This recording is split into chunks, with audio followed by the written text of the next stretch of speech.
She was the portrait of a modern adventurer, Grace Millane, a young British backpacker in New Zealand, exploring after graduating from university. The fact that it was just a day before her birthday and that she was last seen with a man she met on Tinder, a trusted and widely used dating app, enabled people to feel a special connection to Grace. New Zealand. But a foreign visitor going missing in New Zealand was a profound betrayal of the country's self-image. Tomorrow was her 22nd birthday. She never made it. Within a week of landing in Auckland, British backpacker Grace Millane vanished. But the man she met that night would later claim her death was a tragic accident. It was a year she'd saved for, months of planning to buy freedom and time. She mapped a gap year through South America. Therefore, a return to advertising back home felt within reach. Before she left, she cut her hair and donated it for children's cancer wigs. Quiet, practical kindness. Friends called her gentle and determined. On November 30th, she checked into Base Backpackers on Queen Street, a new city, a clean slate. Within 48 hours, CCTV would map her final steps across central Auckland. Therefore, investigators built a timeline prosecutors later said contradicted his account of what happened next. Black dress, white shoes. On December 1st, she left the hostel for a Tinder date she'd nearly turned down.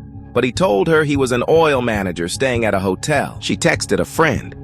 I click with him so well. So they met at Sky City and later moved to the Bluestone room. CCTV shows him looking into Grace's bag as she steps away. Therefore, that clip became a focal point in court. But why that moment mattered would only become clear later. Just after 9:30 in the evening, they left, arm in arm. But she didn't come back.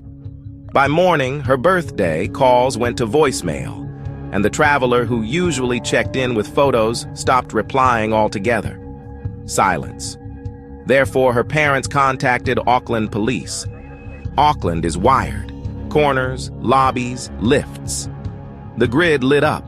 Detectives followed the trail across the central business district.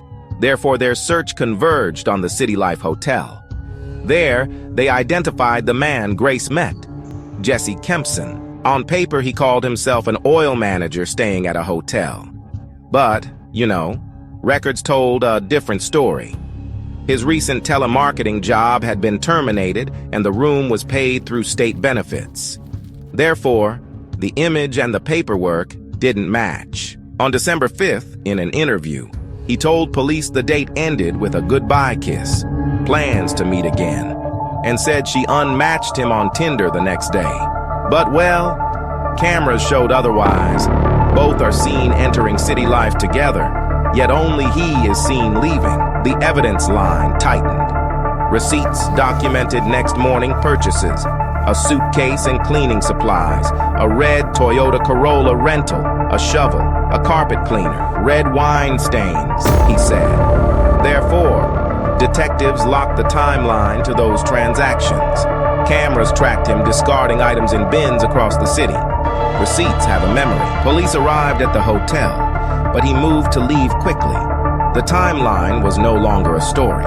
It was a map. Therefore, it pointed away from an accident. Faced with the timeline, he changed his account. He said Grace died by accident during consensual rough sex, that he panicked and hid what happened. But if it was an accident, the evidence should agree. He directed police to a location near the Waitakere Ranges.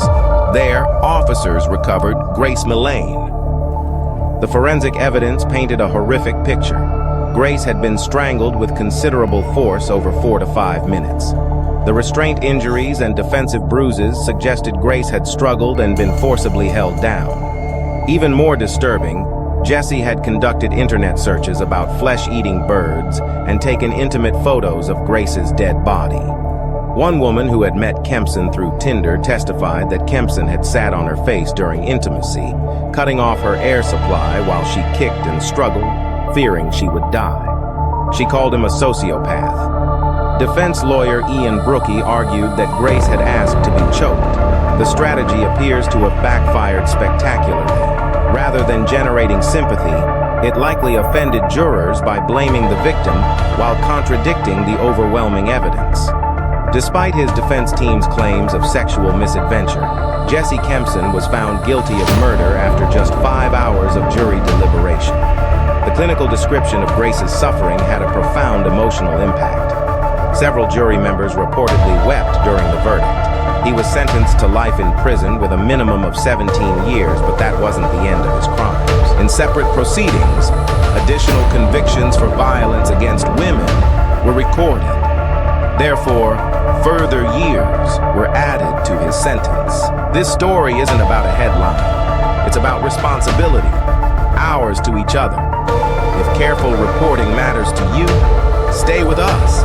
Join us next time for the real stories behind the headlines.